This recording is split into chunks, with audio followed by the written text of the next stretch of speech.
Normalement, les gens pensent que l'opéra, c'est Verdi. Aujourd'hui, c'est pas ça. Il faut repenser au lieu, surtout, d'abord, de l'opéra, et le concevoir d'un point de vue différent. D'un fou poète ambitieux,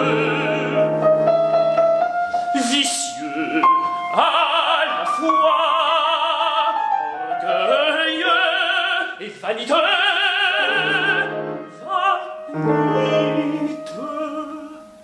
Il y a quelques années, beaucoup d'années, j'étais frappé, j'avais déjà lu pas mal de Balzac dans mon adolescence, j'étais frappé par un fragment de Illusion perdue, vers la fin du roman, où il y a cette 20 pages, cette vingtaine de pages, pas plus, où on a la description de ce voyage en calèche de Jean-Lucien Rubempré qui décide de se pas, elle est convaincue de ne se pas suicider par ce mystérieux abbé.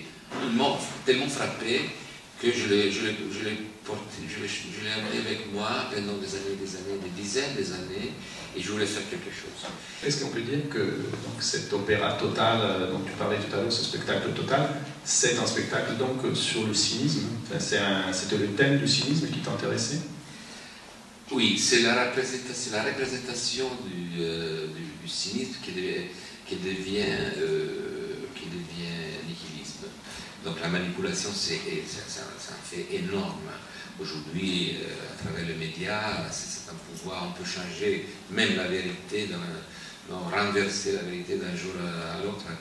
Mais les artistes, ils ont pris des positions, moi je suis contre évidemment, un peu d'abandon, d'absence de résistance.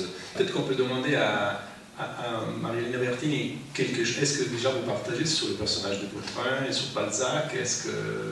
Pour Balzac, Vautrin incarne le cynisme évidemment, mais aussi la volonté de pouvoir. C'est un personnage très complexe et c'est aussi un personnage qui se transforme beaucoup, un personnage qui a plusieurs visages, qui vit plusieurs vies successives, et donc c'est un personnage évidemment très intéressant pour le théâtre, au point de vue du théâtre. Du reste, Balzac aussi a essayé de le porter sur le théâtre, sans succès d'ailleurs. L'amour insensé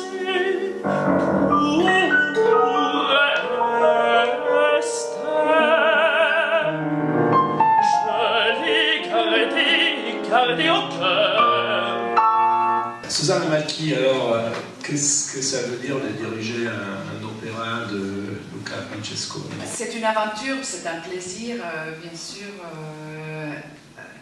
de découvrir cette toute nouvelle œuvre, mais c'est aussi en fait une sorte de voyage à la tête de quelqu'un d'autre, parce que moi je vois ça, on a parlé de Balzac, évidemment des personnages de l'opéra et tout ça, mais cet opéra a aussi une lecture de tous ces personnages, du compositeur. Aujourd'hui, quelle est sa place dans la musique contemporaine? J'imagine que vous avez un avis.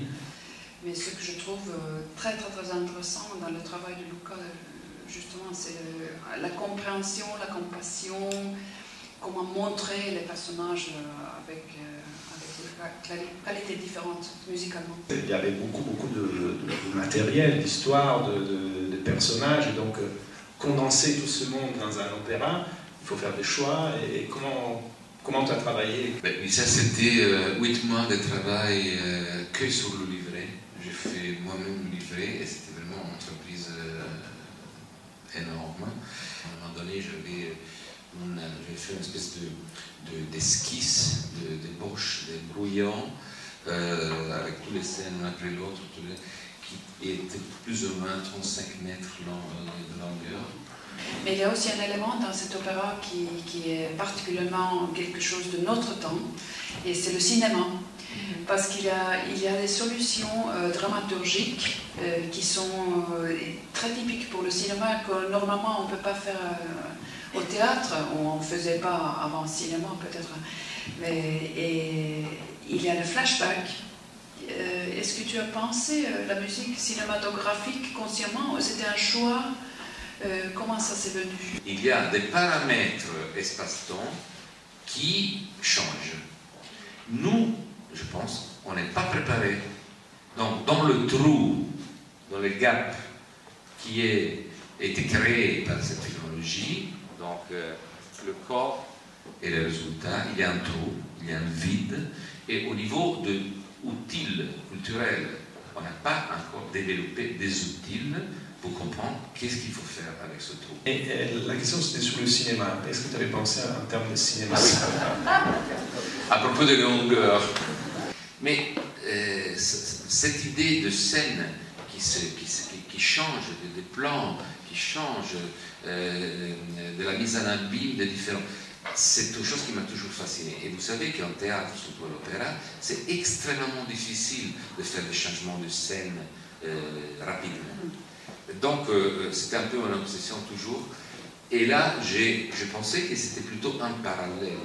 C'est pas vraiment une scène après l'autre, mais c'est plutôt des arcs où on a des différents niveaux en profondeur qui voyagent en parallèle et on peut sauter assez rapidement de l'un à l'autre.